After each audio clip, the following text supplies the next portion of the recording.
আসসালামু আলাইকুম, স্বাগতম সবাইকে online free course Python for রিসার্চে। আজকে আমরা 2.7 ক্লাস লেকচারে আলোচনা করব পাইথনের ডাটা স্ট্রাকচার গুলো সম্পর্কে। আগের লেকচারে কিন্তু আমি পাইথনের ডাটা স্ট্রাকচারের যে থিওরিটিক্যাল বিষয়গুলো ছিল সেগুলো আলোচনা করেছি। আজকের ক্লাসে আমি আলোচনা করব এই থিওরিটিক্যাল বিষয় যেগুলো ছিল সেগুলোর প্র্যাকটিক্যাল গুলো। আপনারা একটু ভালোভাবে খেয়াল করবেন এবং অবশ্যই এই নোটবুকটি আমি প্রোভাইড করব আপনাদেরকে। আমার গিটহাব থেকে আপনারা সেটা ডাউনলোড করে নিয়ে প্র্যাকটিস করতে পারবেন, অথবা আপনারা ভিডিও চলাকালীন সময় সেই সেন্টেন্স গুলো আপনাদের খাতার মধ্যে লিখে রাখতে পারবেন। ওকে, তো শুরুতে আমরা যে বিষয়টি আলোচনা করবো সেটা হচ্ছে আমাদের লিস্ট। তো লিস্ট ডাটা স্ট্রাকচার আমি কি বলেছিলাম, যে লিস্ট ডাটা স্ট্রাকচারটা হচ্ছে পাইথনের এমন একটা ডাটা স্ট্রাকচার যেটা আমরা অর্ডারলি ভ্যালু রাখতে পারি, আমরা নেগেটিভ ইন্ডেক্সিং করে ভ্যালু রাখতে পারি, পজিটিভ ইন্ডেক্সিং করে ভ্যালু রাখতে পারি। তো লিস্ট কিভাবে ক্রিয়েট করতে হয় আমি দেখেছিলাম যে লিস্ট ক্রিয়েট করার জন্য লিস্টের একটা নাম দিতে হয়। আমি একটা নাম দিলাম লিস্টের এলএসটি, এবং এই নামটা অবশ্যই কিন্তু ভেরিয়েবল যেভাবে নামকরণ করতে হয় আগের ভিডিওতে আছে, সেটা আপনারা দেখে নিবেন। সেভাবে কিন্তু এই লিস্টের নামটা করতে হবে, এই নামটা দিতে হবে, এবং ওই নিয়ম যদি আমরা ভঙ্গ করি তাহলে কিন্তু সেই লিস্টটাতে ইরর দেখাবে। নাম ক্রিয়েট করে আমি অ্যাসাইনমেন্ট অপারেটর দিয়ে দেন আমাকে থার্ড ব্র্যাকেট দিতে হবে, এবং এর মাঝে আমি কিন্তু ভ্যালু গুলো দিতে পারবো। তো প্র্যাকটিক্যাল সেশনে আমরা স্ট্রিং ভ্যালু দিয়েছি, এখন আমরা এখানে একটু ইন্টিজার ভ্যালু দিয়ে দেখার চেষ্টা করি। এর মধ্যে আমি কিছু ভ্যালু স্টোর করতেছি, 8 3 4 2 5 6 1 9 8 7। ওকে, আবার আমি দিলাম 3। তো আমি ডুপ্লিকেট এলিমেন্ট যেহেতু সাপোর্ট করে এই কারণে আমি ডুপ্লিকেট এলিমেন্ট কতগুলো দিয়ে দিয়েছি। আমার কিন্তু একটা লিস্ট ক্রিয়েট হয়ে গেছে। ওকে, এটা যে লিস্ট কিনা চলুন আমরা একটু দেখি। আমরা যদি এর টাইপটা প্রিন্ট করি, ওকে, টাইপ অফ এলএসটি, আমরা যদি টাইপটা প্রিন্ট করি তাহলে দেখুন এই যেটা কি দেখাচ্ছে, এটা লিস্ট। এটা যে আমার লিস্ট হয়েছে সেটা কিন্তু আমি দেখতে পেরেছি। এবং এই সম্পূর্ণ লিস্টটা যদি আমি প্রিন্ট করতে চাই তাহলে প্রিন্ট ফাংশনের ভিতরে কি করতে হবে, আমাকে এই যে লিস্টের যে নামটা, এই নামটা যদি আমি প্রিন্ট ফাংশনের মধ্যে দিয়ে আমি রান করি তাহলে দেখুন সম্পূর্ণ লিস্টটা কিন্তু প্রিন্ট করেছে। ওকে, এই যে পাইথনের ডাটা স্ট্রাকচার গুলো সব থেকে সুবিধা হচ্ছে এটাই যে আমরা লুপ চালিয়ে প্রতিটা ভ্যালুকে আলাদা আলাদা করে প্রিন্ট করতে হবে না। আমরা যদি ডাটা স্ট্রাকচারটা ডিরেক্টলি প্রিন্ট করি তাহলে কিন্তু সম্পূর্ণ ডাটা স্ট্রাকচারটা আমার এখানে প্রিন্ট হয়ে যাবে। ওকে, এখন যদি আমি এর মাঝে বিভিন্ন ফাংশন আছে, ফাংশন গুলো দেখিয়েছিলাম আমি, লেন্থ অফ লিস্ট, আমি লেন্থ ফাংশনটা এর মধ্যে যদি কল করি আমি, তাহলে দেখুন এই লিস্টের মধ্যে কতটা এলিমেন্ট আছে সেই সংখ্যাটা কিন্তু আমাকে দেখিয়ে দিয়েছে। লেন্থ অফ লিস্ট মানে বোঝানো হয়েছে যে এই লিস্টে কতটা এলিমেন্ট আছে, সেই এলিমেন্ট সংখ্যা হচ্ছে 11টা। আপনারা ডিরেক্টলি এই ফাংশন গুলো কল করে কিন্তু এই লিস্টের এলিমেন্ট গুলোকে অ্যাক্সেস করতে পারবেন। ওকে, আচ্ছা, এরপরে আমরা যদি সম্পূর্ণ লিস্টের এলিমেন্ট গুলোকে অ্যাক্সেস করতে না চাই তবে আমাদের লিস্টটাকে স্লাইসিং করতে হবে। স্লাইসিং মানে হচ্ছে আমরা নির্দিষ্ট খণ্ড লিস্টের কেটে নিতে পারি। কিরকম আমি প্রিন্ট করে আপনাদের একটু দেখিয়ে দিচ্ছি, খেয়াল করুন। আমরা যদি এলএসটি প্রিন্ট করি তাহলে কিন্তু সম্পূর্ণ লিস্টটা প্রিন্ট হবে। এখন যদি আমরা এর মধ্যে ইন্ডেক্সিং করতে চাই, জাস্ট আমি স্লাইসিং এর আগে একটা জিনিস দেখাচ্ছি আপনাকে। আমি চাচ্ছি এখানে 2তম ইন্ডেক্সের এলিমেন্টটা আমার প্রিন্ট করার জন্য, তাহলে দেখুন 2তম এলিমেন্টের ইন্ডেক্সটা হচ্ছে 4, তার মানে কি 0তম ইন্ডেক্সের এলিমেন্ট হচ্ছে 8, 1তম ইন্ডেক্সের এলিমেন্ট হচ্ছে 3, এবং 2তম ইন্ডেক্সের এলিমেন্ট হচ্ছে 4। এই কারণে আমার কিন্তু 4টা চলে এসেছে। ওকে, এখন যদি আমি শুধুমাত্র একটা ইন্ডেক্সের এলিমেন্ট না রেখে আমরা একটা নির্দিষ্ট রেঞ্জের মধ্যে দেখতে চাই, যদি আমি বলি যে ইন্ডেক্সিংটা হবে আমার 1 থেকে শুরু করে 5 নম্বর ইন্ডেক্সের আগে পর্যন্ত, অর্থাৎ এখানে যদি আমি 5 দেই তাহলে 5 নম্বর ইন্ডেক্স আসবে না, 5 নম্বর ইন্ডেক্সের আগে পর্যন্ত, 1 থেকে 5 এর আগে পর্যন্ত এলিমেন্ট গুলোকে স্লাইস করে সে আলাদাভাবে প্রিন্ট করবে। খেয়াল করে দেখুন 1 থেকে 5 এর আগের এলিমেন্ট 1 2 3 4 এই চারটে ইন্ডেক্সের এলিমেন্ট গুলো কিন্তু সে প্রিন্ট করছে। এখানে 5 মানে 5 ইন্ডেক্স না, 5 ইন্ডেক্সের আগে পর্যন্ত, এই বিষয়টা কিন্তু খেয়াল করবেন এখানে। ওকে, এই যে আমাদের লিস্টে কি করলাম, আমরা ইন্ডেক্সিং করলাম। আমরা যদি লিস্টে স্টার্টিং ইন্ডেক্স এবং এন্ডিং ইন্ডেক্স দুটো দিয়ে কিন্তু আমরা স্লাইস করতে পারি। আমরা যদি এখন এই লিস্টের মাঝে আমরা ডিরেক্টলি দিয়ে দিলাম যে 5, তাহলে কি হবে, আমরা যদি স্টার্টিং ইন্ডেক্স কোনো পাইথন স্লাইসিং এর ক্ষেত্রে না দিই তাহলে বাই ডিফল্ট সেটা 0 থেকে শুরু হবে। 0 থেকে মানে কি প্রথম ইন্ডেক্স থেকে সে শুরু করবে যদি আমাদের স্টার্টিং ইন্ডেক্স দেওয়া না থাকে। আর যদি আমি এন্ডিং ইন্ডেক্স না দেই, আমি যদি দেই যে 5 থেকে শুরু করে, তাহলে কি হবে, সে সর্বশেষ এলিমেন্ট পর্যন্ত কিন্তু এখানে সে দেখাবে। আর আমি যদি প্রিন্ট করি ইন্ডেক্স দিয়ে প্রিন্ট করতে চাই এবং কোনো আমি স্টার্টিং এন্ডিং কোন ইন্ডেক্স যদি আমি না দেই এবং আমি যদি রান করি তাহলে দেখুন সম্পূর্ণ লিস্টটাই প্রিন্ট করবে। ওকে, তো সিম্পল লিস্ট প্রিন্ট আর ইন্ডেক্সিং ভাবে লিস্ট প্রিন্ট আপনারা দেখেছেন, এবং লিস্টকে আমরা প্রয়োজন অনুসারে স্লাইস করে নিতে পারবো। আমাদের যতটুকু দরকার লিস্টের এলিমেন্ট সেখান থেকে আমরা আলাদা করে নিতে পারবো। যেমন আমরা পরবর্তীতে যখন ডাটা প্রসেসিং এ দেখাবো তখন আমাদের অনেকগুলো ডাটা থেকে আমার 10টা ডাটার দরকার হতে পারে, এবং সেই 10টা ডাটা আমি কিন্তু এখান থেকে কেটে বের করে নিতে পারবো এই যে স্লাইসিং পদ্ধতিটার সাহায্যে। ওকে, আচ্ছা, এখন আমরা লিস্টের মধ্যে এলিমেন্ট কিভাবে ইনসার্ট করতে পারি, অ্যাপেন্ড করতে পারি এবং এক্সটেন্ড করতে পারি, তিনটা বিষয় আমি বলেছি। একটা হচ্ছে অ্যাপেন্ড, ইনসার্ট এবং এক্সটেন্ড। তো অ্যাপেন্ড কি আমরা একটু কাজ করে তারপরে দেখার চেষ্টা করি। তো অ্যাপেন্ড আমি লিখলাম lst ডট অ্যাপেন্ড এবং আমি একটা এলিমেন্ট দিলাম অ্যাপেন্ড 12। ওকে, দিয়ে আমি যদি লিস্টটা প্রিন্ট করি, লিস্টটা যদি আমি প্রিন্ট করি তাহলে খেয়াল করে দেখুন এই 12 যে আছে আমার 12টা কিন্তু এই লিস্টের সর্বশেষে চলে গিয়েছে। ওকে, আচ্ছা, আমি আরেকবার লিস্টটাতে অ্যাপেন্ড করি তাহলে আপনাদের ক্লিয়ার হয়ে যাবে। অ্যাপেন্ড আমি 13 দিলাম এবং আমি প্রিন্ট করলাম লিস্টটা। এখন যদি আমি রান করি তাহলে দেখুন এই সবার শেষে চলে গেছে। তার মানে আমরা বুঝলাম কোন লিস্টের মাঝে অ্যাপেন্ড করা মানে হচ্ছে লিস্টের শেষে একটা করে এলিমেন্ট অ্যাড করা। আমি আবার বলছি, কোন লিস্টে অ্যাপেন্ড অপারেশন মানে হচ্ছে সেই লিস্টের সর্বশেষে একটা করে নতুন এলিমেন্ট অ্যাড করা। ওকে, এটা হচ্ছে অ্যাপেন্ডের কাজ। আমরা যদি মোর দ্যান ওয়ান এলিমেন্ট সবার শেষে অ্যাড করতে চাই তখন সেটাকে বলবো আমরা এক্সটেন্ড। ওকে, তো আমি আরেকটা লিস্ট নিচ্ছি lst1 এবং এর মধ্যে আমি এলিমেন্ট নিচ্ছি কিছু, আমি 3টা এলিমেন্ট এর মধ্যে রাখলাম। রাখার পরে আমাকে যদি এই লিস্ট 1টা আমি লিস্টের সঙ্গে অ্যাপেন্ড করি, কি অ্যাপেন্ড করব, লিস্ট 1টা আমার ওই লিস্টের সঙ্গে অ্যাপেন্ড করব এবং আমি লিস্টে যদি প্রিন্ট করি, একটা বিষয় খেয়াল করে দেখুন, এটা কিন্তু সবার শেষে অ্যাড হয়েছে কিন্তু একটা এলিমেন্ট হিসেবে অ্যাড হয়েছে। দেখুন এই যে সম্পূর্ণ এলিমেন্টটা একটা এলিমেন্ট হিসেবে কাউন্ট করবে এখানে। ওকে, একটা এলিমেন্ট হিসেবে কাউন্ট করবে। সেটা কিভাবে বুঝবো আমি যদি প্রিন্ট করি lst এবং ইন্ডেক্স দিই, কততম ইন্ডেক্স হবে 0 1 2 3 4 5 6 7 8 9 10 11 12 13। তো আমি যদি এখানে 13 নম্বর ইন্ডেক্সের প্রিন্ট করি তাহলে কিন্তু এখানে সম্পূর্ণটা প্রিন্ট হয়েছে। তার মানে যদি আমরা একটা লিস্টকে অ্যাপেন্ড করি তাহলে সেই লিস্টটা ওই আগের লিস্টের সঙ্গে একটা এলিমেন্ট হিসেবে অ্যাড হবে। এখন আমার তো এখানে 3টা এলিমেন্ট, আমি চাচ্ছি 3টা এলিমেন্ট হিসেবে অ্যাড করার জন্য, তখন অ্যাপেন্ড করলে হবে না, তখন এক্সটেন্ড নামে একটা ফাংশন আছে, সেই ফাংশনটা ব্যবহার করতে হবে। কিভাবে ব্যবহার করতে হবে একটু খেয়াল করে দেখাচ্ছি আপনাদেরকে। আমি যদি লিস্ট ডট এক্সটেন্ড করি, কি এক্সটেন্ড করব, lst1টা এক্সটেন্ড করব। এখন যদি আমি প্রিন্ট করি তাহলে খেয়াল করে দেখুন এই যে এটা তো আগেই আমার অ্যাড হয়েছে, এই কারণে একে আমি রিমুভ করলাম না, এটা থাকলো। এই পরে 3টা এলিমেন্ট দেখুন আলাদা আলাদা ভাবে অ্যাড হয়ে গেছে।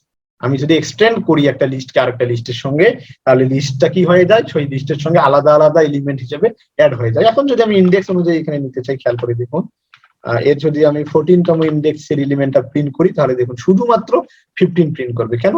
কারণ এখানে কিন্তু এগুলোকে আলাদা আলাদা এলিমেন্ট হিসেবে ইনসার্ট করা হয়েছে। ওকে, বোঝা গেছে এখন অ্যাপেন্ড এবং এক্সটেন্ডের মধ্যে? আচ্ছা, আমরা কি আচ্ছা স্যার, আমরা কি লুপ দিয়ে ইটারেশন করা ছাড়া মাল্টিপল ভ্যালুস একবারে একটা লিস্টে ঢুকাতে পারবো না, মানে অথবা আরেকটা লিস্টে না ঢুকানো ছাড়া?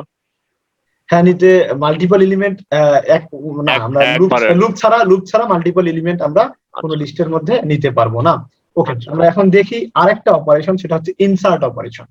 সো ইনসার্ট বলতে সচরাচর আমরা বুঝি যে ইনসার্ট মানে কোনো কিছুর মাঝে, অর্থাৎ নির্দিষ্ট একটা পজিশন, আমরা সেই পজিশনের মাঝে কিন্তু আমরা কোনো কিছু রাখতে চাচ্ছি। এখানে আমাদের অ্যাপেন্ড এবং এক্সটেন্ড যে দুটো ফাংশন আছে, এই ফাংশন দুটো কিন্তু সবার শেষে, লিস্টের শেষে কিন্তু আমাদের এলিমেন্ট গুলোকে নিয়ে যাচ্ছে। কিন্তু আমার কোনো কারণে যদি লিস্টের মাঝে, শুরুতে বা নির্দিষ্ট কোনো জায়গায় কোনো ভ্যালু ইনসার্টের প্রয়োজন পড়ে তখন কিন্তু আমাকে এই অ্যাপেন্ড বা এক্সটেন্ড ব্যবহার করলে হবে না, তখন আমাকে যে ফাংশনটা ব্যবহার করতে হবে তার নাম হচ্ছে ইনসার্ট ফাংশন। ওকে, তো ইনসার্ট ফাংশনটা আমি ব্যবহার দেখাচ্ছি আপনাদের। এই লিস্টের মধ্যে আমি ইনসার্ট করতে চাচ্ছি। কি ইনসার্ট করতে চাচ্ছি? এবং দুটো জিনিস লাগবে এখানে, কোন পজিশনে ইনসার্ট করতে চাচ্ছি এবং কি ইনসার্ট করতে চাচ্ছি।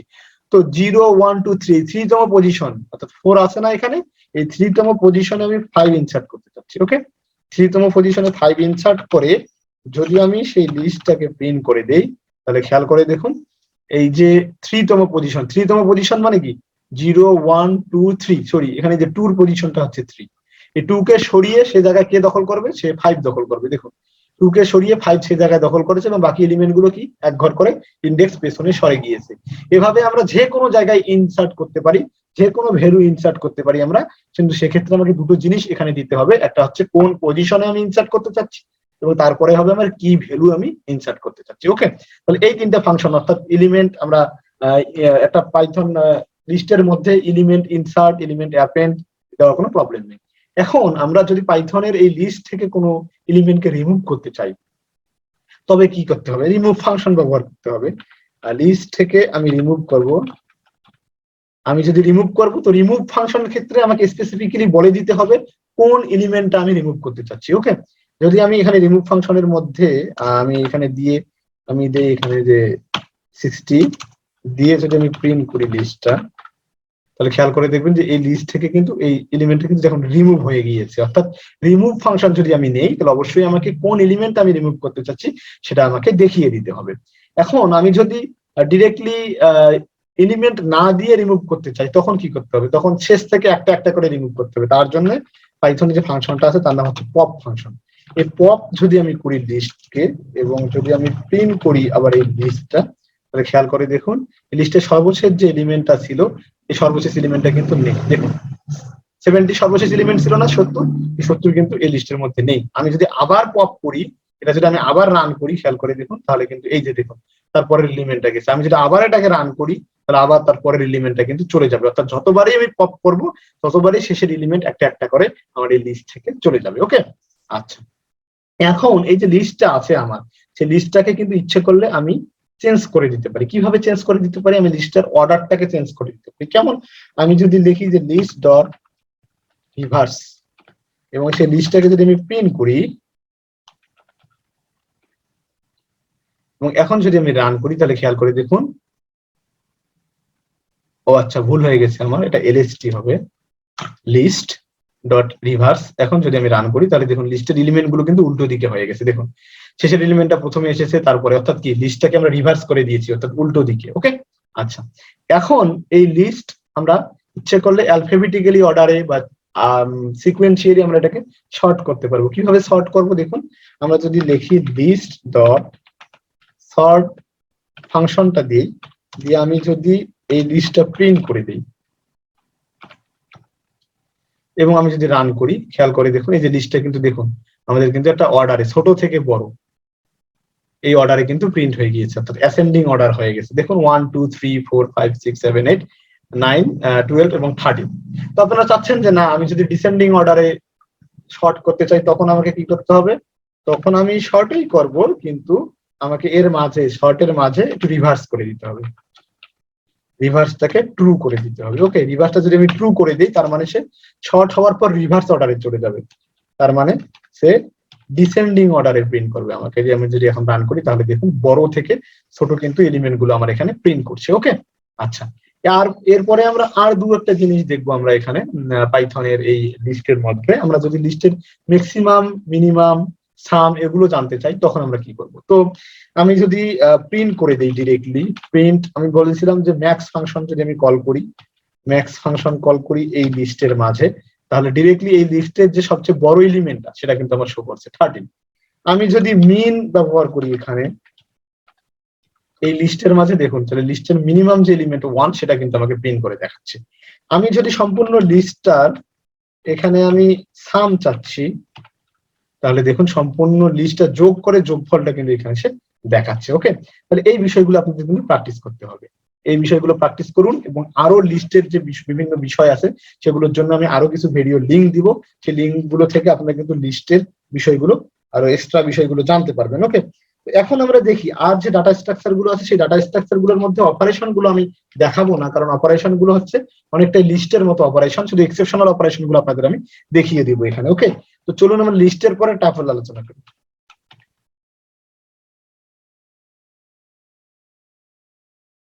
আমি আগেই বলেছিলাম যে টাপল কিভাবে ক্রিয়েট করতে হয়। টাপল ক্রিয়েট করার জন্য টাপলের নাম দিতে হয়, এবং কি করতে হয়, ফার্স্ট ব্র্যাকেট দিয়ে টাপল শুরু হবে এবং এর মাঝে আমরা এলিমেন্ট গুলো রাখতে পারবো।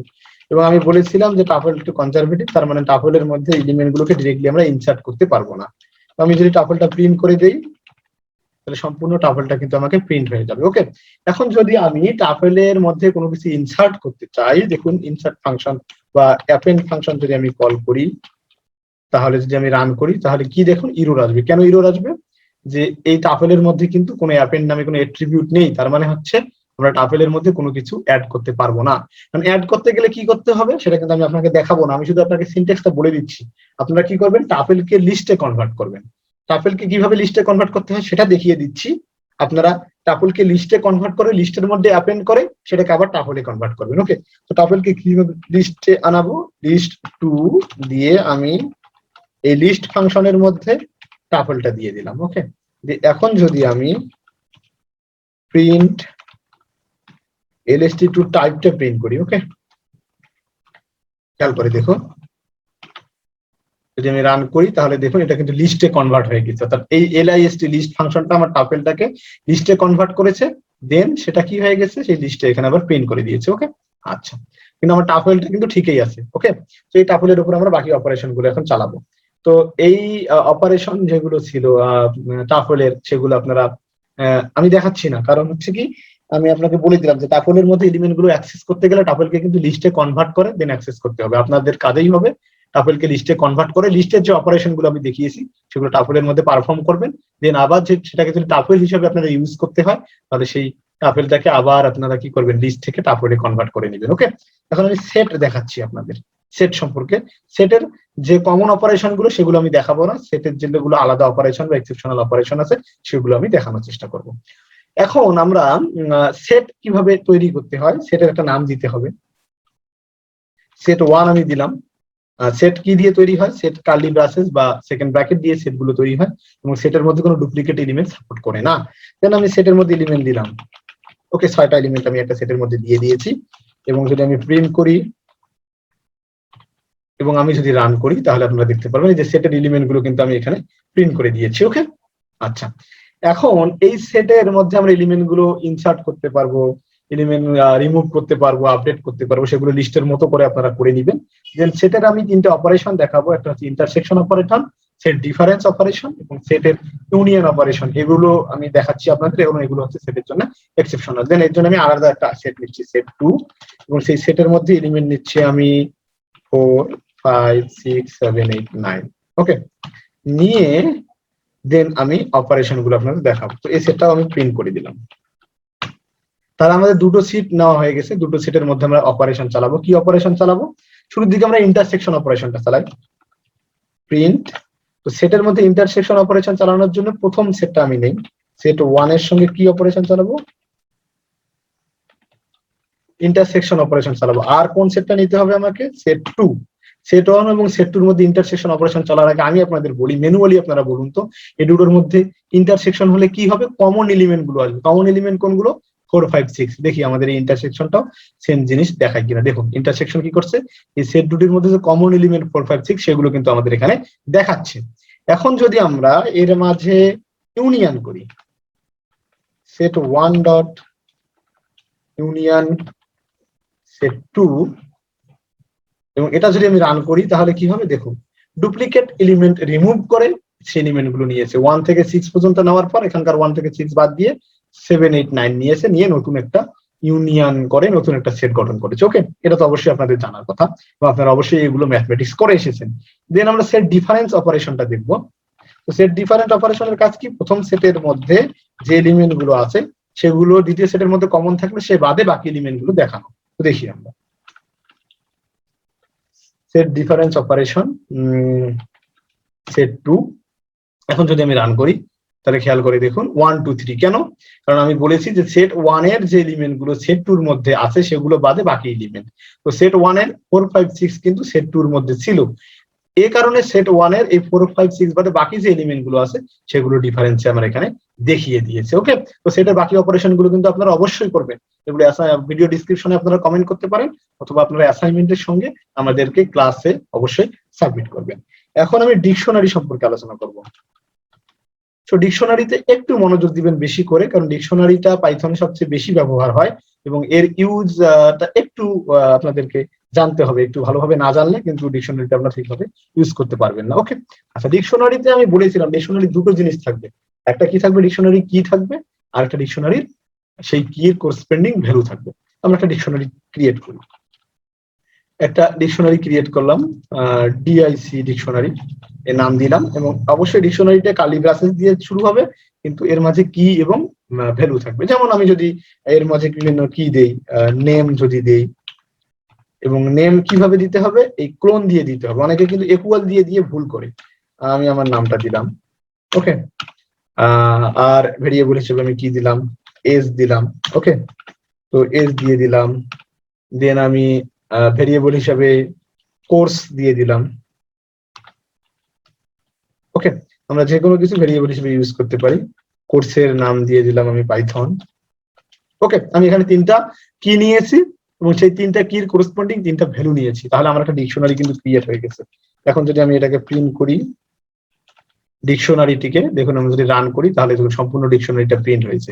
এবং এটা যদি আমরা টাইপ প্রিন্ট করতাম যে এটা কোন টাইপের ডাটা স্ট্রাকচার, তাহলে কিন্তু আমাকে দেখাতো এটা হচ্ছে ডিকশনারি টাইপের ডাটা স্ট্রাকচার। ওকে, তো ডিকশনারি ক্রিয়েট কিভাবে করব আমরা, ডিকশনারির একটা নাম নেব, অবশ্যই সেই নামটা ভেরিয়েবলের নাম যেভাবে নিয়েছিলাম ঠিক সেরকম। দেন তারপরে আমরা কি দিব, কির করসপন্ডিং ভ্যালু গুলো দিব, তাহলে আমরা একটা ডিকশনারি ক্রিয়েট হয়ে যাবে। এখন ডিকশনারির এলিমেন্ট গুলোকে কিভাবে আমরা অ্যাক্সেস করব, অন্যান্য যে ডাটা স্ট্রাকচার এলিমেন্ট গুলোকে আমরা কি দিয়ে অ্যাক্সেস করেছিলাম, ইন্ডেক্স দিয়ে অ্যাক্সেস করেছিলাম, ডিকশনারি এলিমেন্ট গুলো অ্যাক্সেস করবো আমরা কি দিয়ে। ওকে, তো কিভাবে, আমরা যদি প্রিন্ট দেখি এই ডিকশনারির আমি কোন কির এলিমেন্টটা দেখতে চাচ্ছি, আমি চাচ্ছি যে এজ যে কিটা আছে সেই এজ কির এলিমেন্টটা আমি দেখতে চাচ্ছি, তাহলে আমাকে কি দেখাবে, এই যে ডিকশনারি লিখলাম এবং আমি কিটা লিখলাম, তাহলে কিটা লেখালে কি করবে, সেই কির যে করসপন্ডিং ভ্যালু আছে সেই ভ্যালুটা আমাকে দেখাচ্ছে। অন্যান্য ক্ষেত্রে ইন্ডেক্স কিন্তু অটো ইন্ডেক্স হয়ে যেত 0 1 2 3, সেই অনুপাতে কিন্তু আমরা এখানে ইন্ডেক্সিং করতাম। এখন ডিকশনারির ক্ষেত্রে আমাদের যেহেতু কি আছে তার করসপন্ডিং সেই কি কিন্তু আমাদের সুন্দরভাবে দেখাচ্ছে।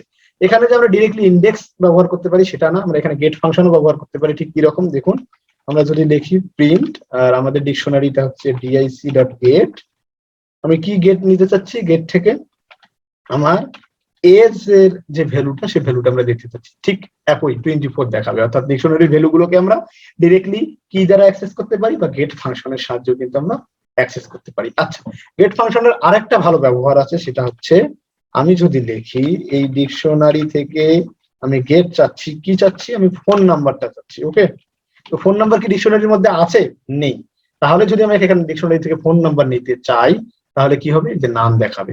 ওকে, এটা হচ্ছে ডিকশনারির এই যে গেট ফাংশনের একটা ব্যবহার। এখন ডিকশনারির আমরা ভ্যালু ইচ্ছা করলে কিন্তু আপডেট করে নিতে পারবো। আপডেট করাটা খুবই সহজ। কিভাবে, আমি এই ডিকশনারির কোন ভ্যালুটা আপডেট করতে চাচ্ছি তার কিটা এখানে দিতে হবে। আমি চাচ্ছি কোর্সটা আপডেট করতে, কোর্সে কি ছিল, কোর্সে পাইথন ছিল, এখন কোর্সে আমি কি রাখতে চাচ্ছি, কোর্সে আমি সিএসি রাখতে চাচ্ছি। ওকে, সিএসি রেখে দিলাম কোর্সের মধ্যে, দিয়ে যদি আমি ডিকশনারিটা প্রিন্ট করি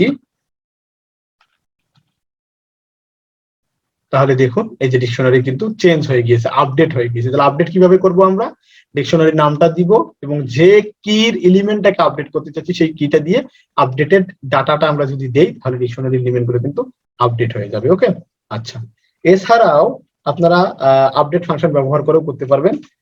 ডিকশনারির মধ্যে এলিমেন্ট গুলো আপনারা ইনসার্ট চেঞ্জ করতে পারবেন।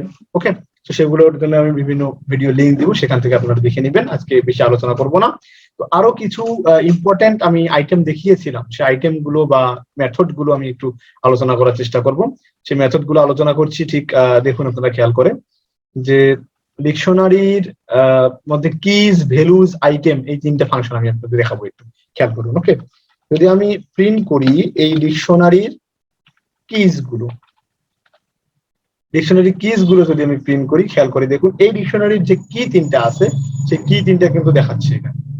এই যে ডিকশনারি কি তিনটা দেখাচ্ছে, নেম, এজ এবং কোর্স, এই তিনটা কি ছিল না, এই তিনটা কি ছিল।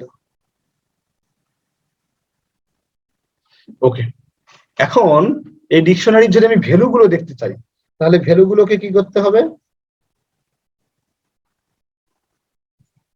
ডিকশনারি ভ্যালু গুলো দেখতে চাইলে আমাকে ভ্যালু ফাংশনটা কল করতে হবে। ভ্যালু ফাংশনটা কল করি আমরা, তাহলে আমরা দেখতে পারবো ভ্যালু গুলো। প্রিন্ট আমাদের ডিকশনারি ডট ভ্যালুজ, এই ফাংশনটা যদি আমি দিই তাহলে দেখুন এই যে তিনটা ভ্যালু আছে না, মুন, 24 এবং সিএসি, সেই তিনটা দেখাবে। এবং যদি আমি কি ভ্যালু সবগুলোই আমি নিতে চাই ডিকশনারি থেকে, তাহলে যদি আমি আইটেমস এই ফাংশনটা কল করি তাহলে দেখুন আইটেম অনুযায়ী দেখাবে, প্রতিটাকে একটা করে টাপল ধরবে। ওকে, এই যে টাপল কিভাবে বললাম আমি, মানে একটা ফার্স্ট ব্র্যাকেট দিয়ে কিন্তু শুরু এবং শেষ হয়েছে, তাহলে ডিকশনারি আইটেম গুলোকে সে আলাদা আলাদা টাপল হিসেবে এখানে শো করবে। তো এই ছিল ডিকশনারির সিম্পল কিছু ব্যবহার। তো বাকি অ্যাডভান্স বিষয়গুলো জানার জন্য অবশ্যই আমি ভিডিও লিংক দিব, আমার যে প্লেলিস্টটা আছে সেই প্লেলিস্ট থেকে আপনারা দেখে নিতে পারবেন, এবং অবশ্যই দেখতে হবে কারণ অ্যাসাইনমেন্ট করতে গেলে আপডেট ভিডিওগুলো জানা দরকার। আজকে আমি এ পর্যন্তই আলোচনা করলাম প্র্যাকটিক্যালে। দেখা হবে পরের লেকচারে, যেখানে আমরা আলোচনা করব ফাংশন সম্পর্কে। সবাই ভালো থাকবেন, ধন্যবাদ সবাইকে।